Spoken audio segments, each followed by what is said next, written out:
Hey, this is Mike. Welcome to the part 2 of the private Privy build here at Wild World. I've been in here already this morning. I scrubbed down this floor, got the mud out of it, and I'm going to give that a seal coat here when this finish is drying up. Really nice. And until that time, I'm going to look at this little stoop or step or porch or whatever you want to call it. And then we're going to start working on the lighting. We have some LED lighting that's solar powered, and also have an exhaust fan. It's going to be solar powered as well and run by a battery pack that stays charged from the solar power or from the solar panel.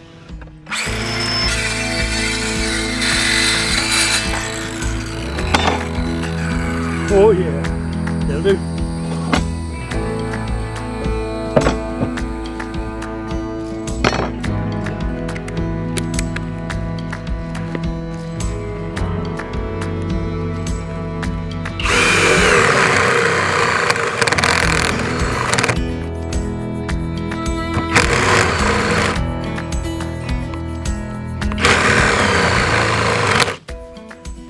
I'm not sure if I'll get through with that or not.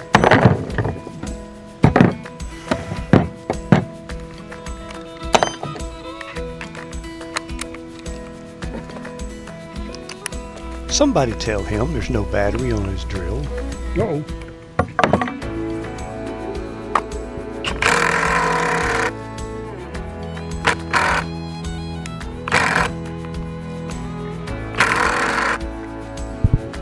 Well, I don't have a backup battery, but I do have a backup drill. This is my old standby. This thing is so old, and I have no idea why it's still working.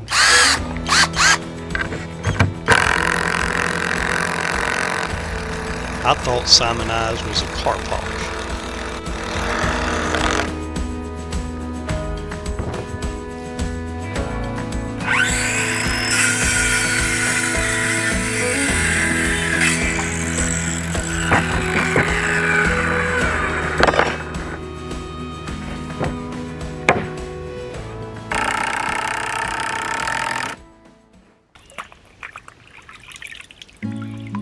I'm sure you've heard of the heat dome that's in the east. Well, we're in it, and it's cooking.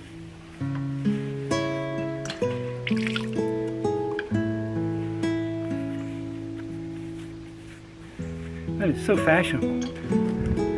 Now you might not know it, but Privy's long drops, just a hole in the ground that you do your business in. It's practically illegal anywhere in the lower United States. That's why I've opted to go with a camping toilet inside a building. And since I have access to sewer in my home, we'll use that. But you think about this beautiful creek, not contaminated, and has some amazing fish species in it that I've already seen. If you have a hard rain like we've been apt to do with climate change, 1,000-year floods, just horrific weather patterns coming through this area and almost everywhere across the nation, you could have a deluge that would overwhelm your pit, wash it out, and it's coming straight down the hill, straight into the creek, and contaminate it.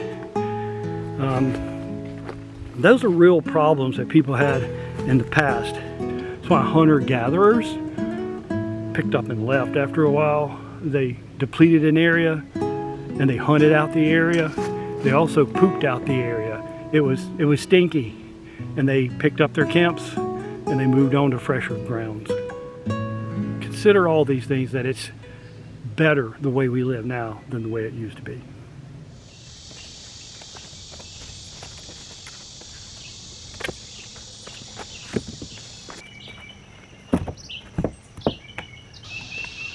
That's it, it's hot out here. It's hot out here. It's still early morning. Is it level? Well, sort of, if you cock your head.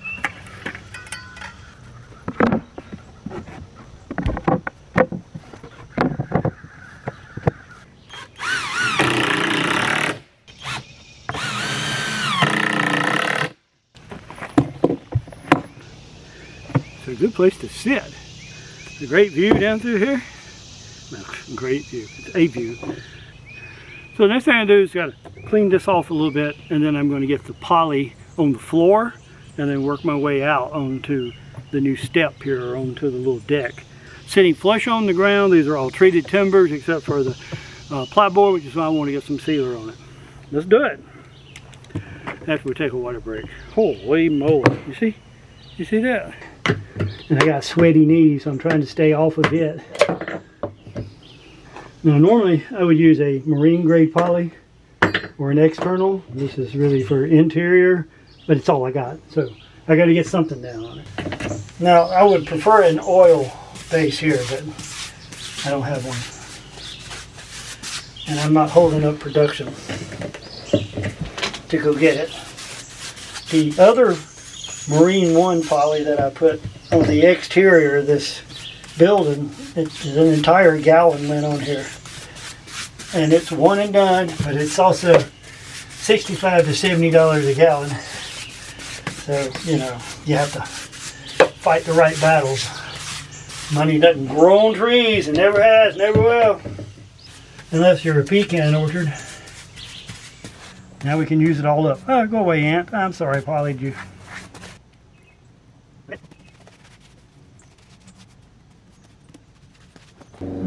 I got a beer chilling in the creek. Let's go get it. Let that dry. There it is. I didn't say what kind of beer. It's a root beer. I can't stand real beer. It tastes like somebody peed in my water.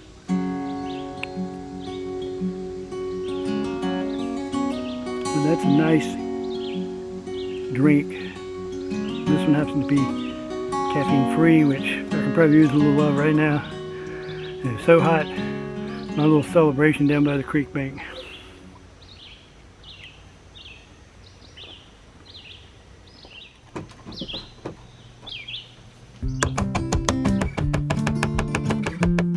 And this one. There we go. And set the angle, which I think is about right here.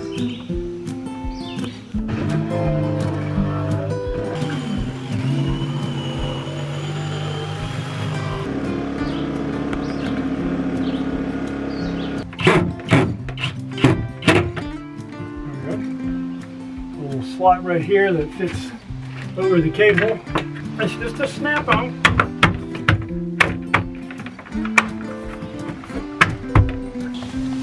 And the trim ring. I'm not exactly sure what that's for, but I guess it's supposed to make it look better. So what we're going to do is peel off this backing. It's got some 3M tape on here, really good tape. Now, will it stick to wood? That's the question. Got a little bit out of there, and we'll bring it up as far as I can, and right in the middle, hopefully. Right like that. Just like that. And pull it as I go. Uh-oh.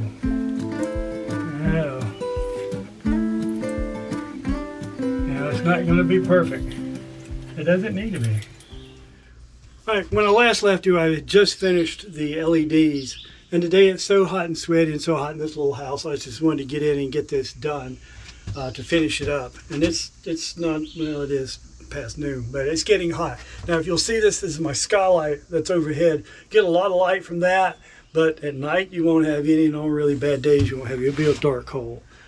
I've got the fan switch. This is a standard single pole, single throw light switch for your house. It's just an on-off switch. That's all you need. You're just going to get 12 volts through. This is a 12 volt dimmer that looks like a house. I just wanted to use a standard box so that people don't get confused. When I flip it on, I suck some power off, and my LEDs are glowing straight off of the solar array that's on top. And that's at full brightness during the day. I can dim it down. This is an RV 12 volt LED registered dimmer. It's not overly expensive. I can give you a link to it on Amazon. And that works just fine. You see the voltage. Now watch this. I'm going to take it down. I dimmed them so the voltage went back up. When I put it on high brightness, it sucks that voltage down. Coming straight off the solar panel. I'm going to turn it off. Boom. All right, so now then. This is a Harbor Freight little $3 trickle charger that you normally would plug in to the wall, and then you would trickle charge your battery. But I've cut the cord off. See? And here's the clips that normally would be on there. I know you've seen these. Little battery clips. And that's normally what's on there. They're about $3. So I know it has power because it's got a little LED that says there's power on it. Comes down, I can actually read it. These are also, you can get 2 of these for, I think they were like $12.99 or something like that. It's an Amazon thing. Check the polarity. Hook it to it. It's pulling over 13 volts originally. Now it's hooked to the power pack. Okay, this is one of those really old battery jump starters. I rebuilt it a year or so ago. I put a new battery inside it for about $35. So it has a pretty good battery and it's holding them charged nice nowadays. I just put a standard plug right out of the back of it so I'd have direct feed. So right now I'm feeding power to both of these switches right here. And if I turn on, oh, get off of there. Turn on the lights, boy, she's bright now, okay? And at 12.5, so because the battery's doing all the work, okay? I'm gonna dim it down. That should work out just fine. And the fan, let's see what happens. We'll flip it on. There we go. And it's holding at its 12.5. That's the battery pack, remember. And I can already feel the air moving through. Now, this is a temporary setup. I'm going to put a smaller battery. I don't need anything this big in here, but it's just what I had to get the system running and make sure the proof of concept that all this is still going to work. Now I'm going to turn it on and let you see it from the outside. It has this little flap here,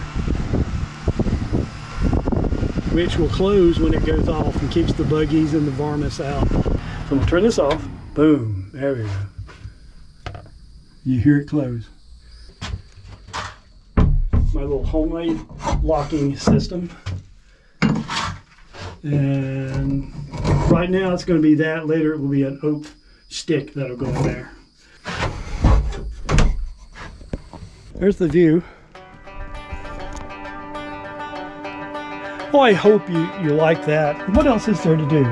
Oh, I got to put the potty in. Okay. So this is Mike from Mike's Wild World. I hope you enjoyed that. Let me know what you think. See you later.